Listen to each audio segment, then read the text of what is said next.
It started with a rumor nobody could trace back to a source.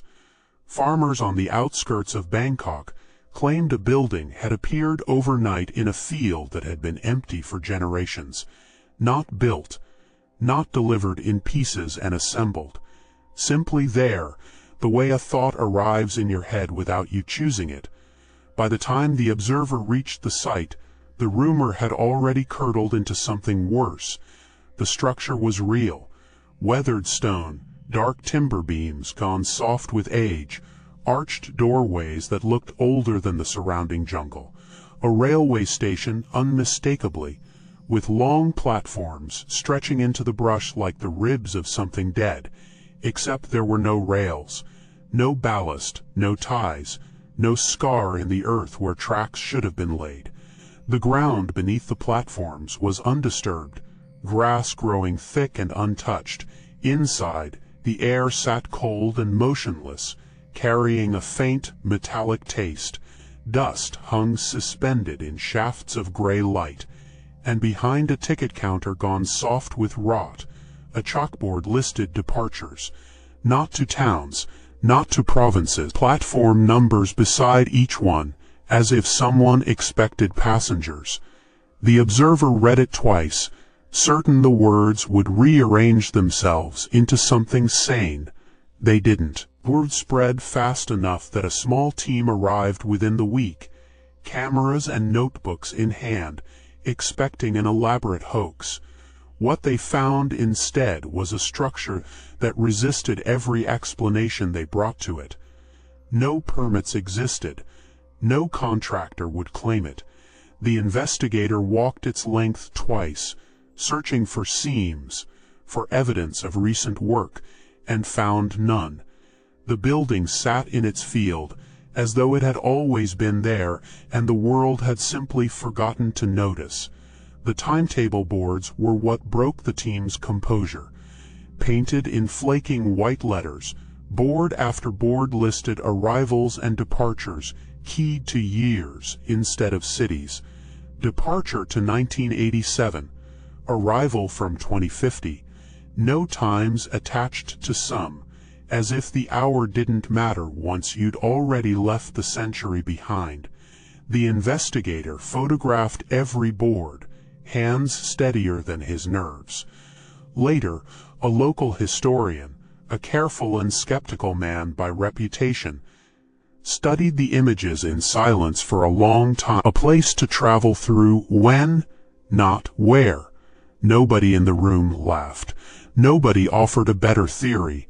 The building simply sat there, patient, waiting for someone to understand it. Mapping the interior should have taken an afternoon.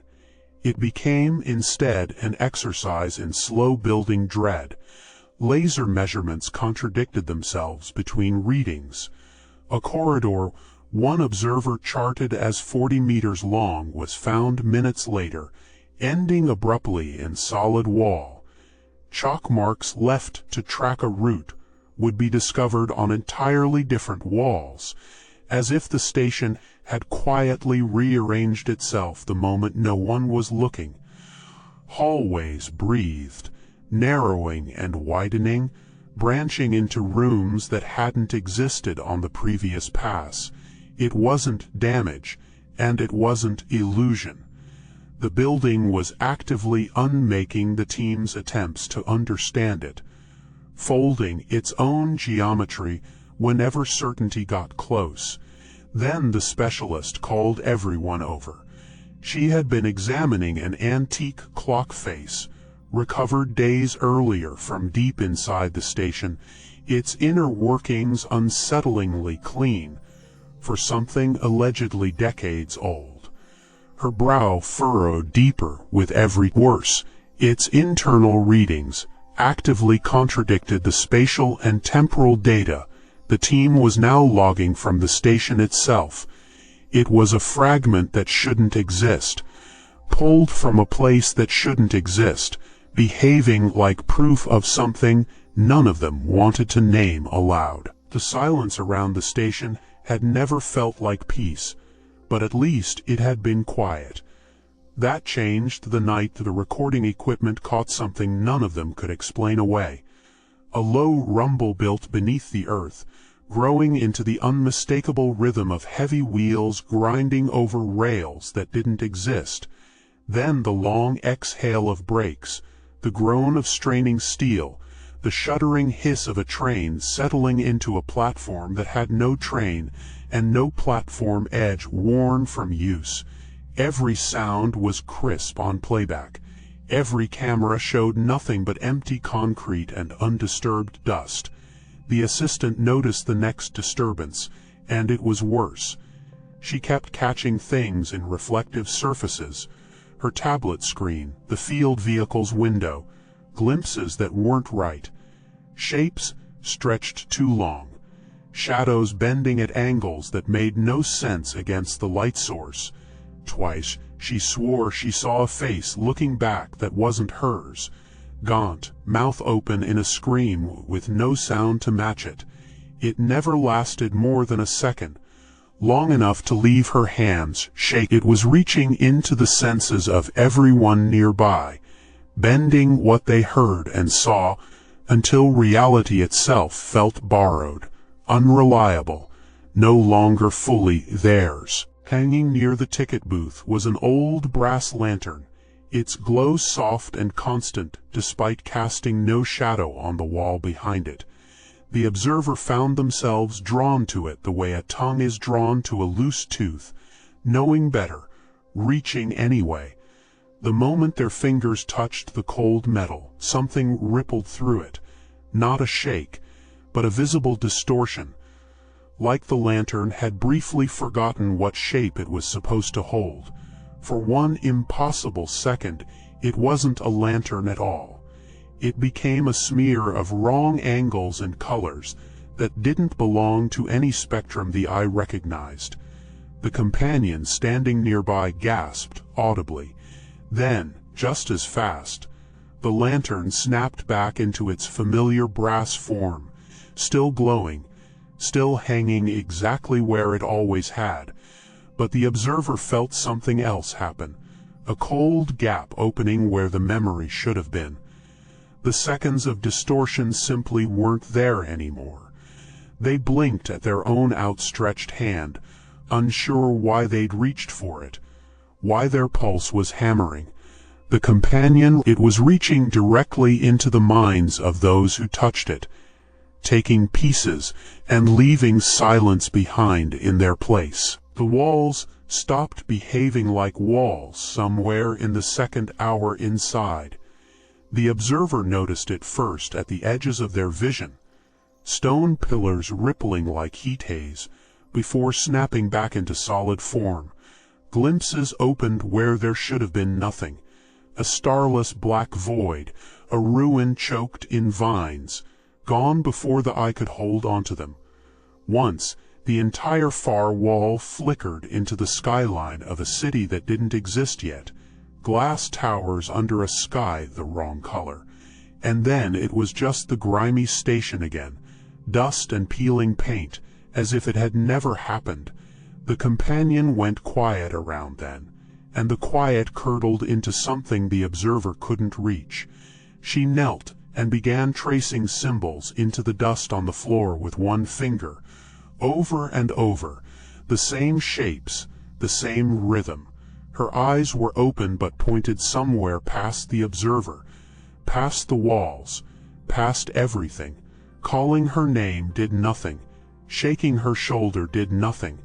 She only murmured under her breath and kept tracing, patient as a machine. The observer stood over her, heart pounding, feeling an unwelcome pull settle into their own hands, a quiet suggestion that the floor was waiting, that there were symbols meant for them too, if only they would kneel down and listen. The deeper teams pushed into the station, the heavier the air became, until it felt less like atmosphere and more like pressure bearing down on thought itself.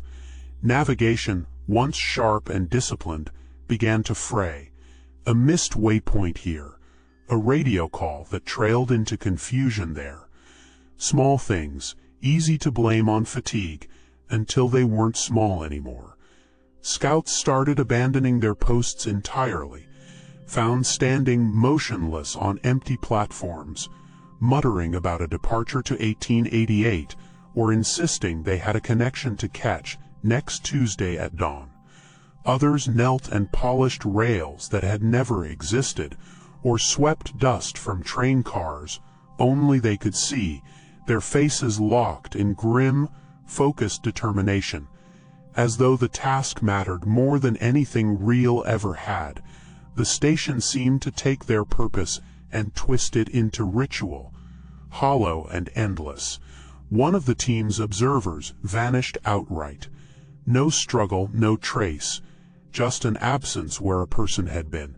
Her notebook was found later, deliberately placed at only looping alien glyphs, repeated line after line, in a hand that still resembled hers, but had clearly stopped writing in any language meant for human eyes. It was lying near a splintered bench, easy to miss, a small polished keychain with worn engravings nobody could quite read. The visitor picked it up out of idle curiosity, expecting nothing, the way you pick up any forgotten object on the ground. It was colder than it should have been, and heavier, as if its weight didn't match its size. The moment their thumb brushed the metal, the surface rippled. Their own reflection stared back, but wrong in ways that took a second to register. Eyes too wide with a fear they weren't feeling, mouths stretched into a scream that never left their actual throat. Behind the reflection, the station's already crooked architecture twisted further, columns bending into angles that didn't belong to any geometry the visitor's eyes wanted to accept. A second person leaned in to look, and their reflection wasn't theirs at all. For a moment, it showed a featureless, hunched shape, folded into an impossible corridor. Then it aged decades in an instant, becoming something withered and trapped. It clattered and spun on the platform, harmless looking again, ordinary again. Nobody could explain what it had shown them, only that the fear it left behind didn't fade the way ordinary fear does. It started small enough to ignore. The observer would tell a childhood story and catch themselves describing a house they'd never lived in, a family that wasn't theirs. They blamed exhaustion. Everyone was exhausted by then. But the inconsistencies didn't fade with rest. They multiplied, growing more vivid with every passing day spent near the station. Soon, the observer was recalling a sibling who had never existed, a spouse never married, memories arriving fully formed and seamlessly stitched into a past that no longer resembled the one they'd actually lived. These weren't vague impressions. They came with smells, with specific arguments, with the weight of years that had simply never happened to this person. Worse were the journeys. The observer began speaking of boarding trains they had never boarded, traveling to 1997 or 2045, describing skylines and faces and sounds from destinations lifted directly off the station's impossible timetable, only to stop mid-sentence, confused. The observer started to feel like a guest occupying someone else's history, watching their own memories get quietly replaced, piece by piece, with fragments belonging to no one. The dread wasn't of dying. It was of disappearing slowly, while still technically alive, to watch it happen. The platform began to ripple. Not the way water ripples, but the way time itself might, if time had a surface to disturb. Walls folded inward, then outward, settling into angles no architecture should hold. A deep hum rose through the floor and into the traveler's bones, ancient and freshly born at once, a sound that felt less like noise and more like an ending arriving on schedule. The timetable boards flared and scrambled, years no longer arranged in any order, no longer separate at all, every departure and arrival collapsing into a single impossible moment, happening everywhere simultaneously. The dread that followed was colder than fear has any right to be. It wasn't only the station unraveling around the traveler. It was something pulling from inside, prying at the edges of who they were. Memories scattered like dust caught in wind that couldn't be felt, only seen leaving, names blurred, faces that should have mattered most became distant, secondhand, borrowed from some. The self thinned, stretched, dissolved into the station's tangled chronology, one more fragment in a structure built from fragments. There was no screen left to mark the end, only a station, standing where it shouldn't, a little fuller than before, waiting for the next visitor.